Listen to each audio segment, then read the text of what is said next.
எகிப்தில் உள்ள பிரமிடுகள் வெறும் கல்லாலான கட்டடம் மட்டும் இல்லை, அது பல்லாயிரக்கணக்கான மனிதர்களின் வேர்வை மற்றும் அறிவின் அடையாளம். இன்னைக்கு நாம் அந்த பிரமிடை பார்த்து வியந்து நிற்கிறோம், அதை கட்டின மன்னர்களின் பெயரை புகழ்கிறோம்.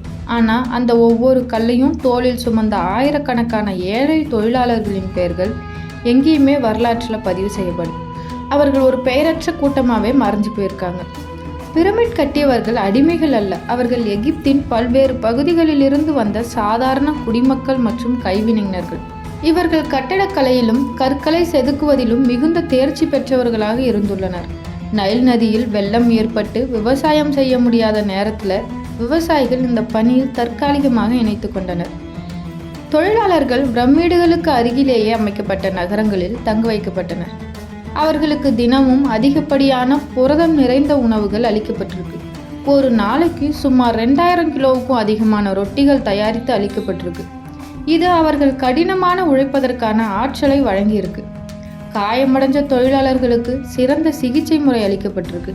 அகழ்வாராய்ச்சியில் கண்டெடுக்கப்பட்ட எலும்புக்கூடுகளை ஆய்வு செய்தபோது உடைந்த எலும்புகள் சரியாக பொருத்தப்பட்டு அறுவை சிகிச்சைகள் செய்யப்பட்டதற்கான ஆதாரங்கள் கிடைத்துள்ளன.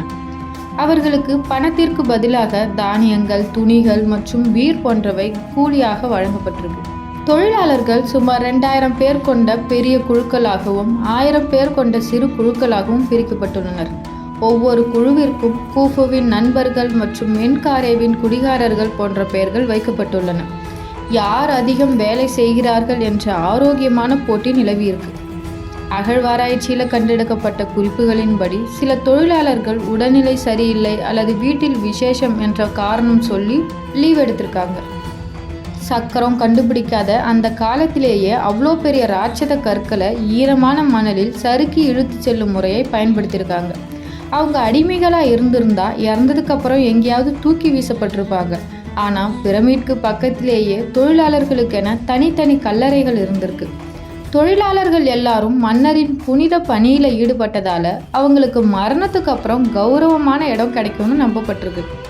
அவங்க கல்லறைகள்லேயே அடுத்த பிறவிக்கு தேவைப்படும்னு உணவுப் பொருட்கள் மற்றும் சிறிய கருவிகளும் வைக்கப்பட்டிருக்கு.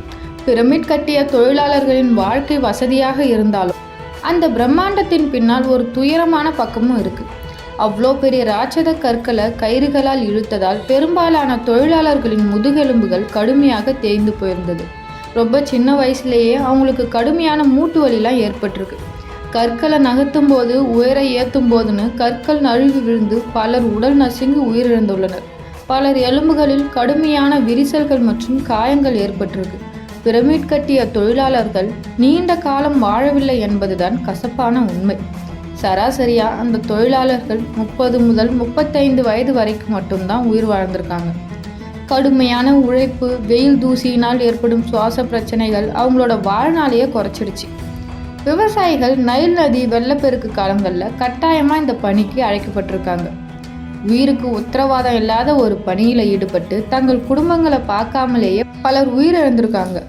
இன்னும் சுருக்கமாக சொன்னால், எகிப்து பிரமிடுகள் கட்டாயப்படுத்தி வேலை வாங்கப்பட்ட அடிமைகளால் கட்டப்படல, தங்கள் நாட்டின் மீதும் மன்னன் மீதும் பற்று கொண்ட திறமையான ஆயிரக்கணக்கான தொழிலாளர்களின் கூட்டு முயற்சியால் உருவானவை.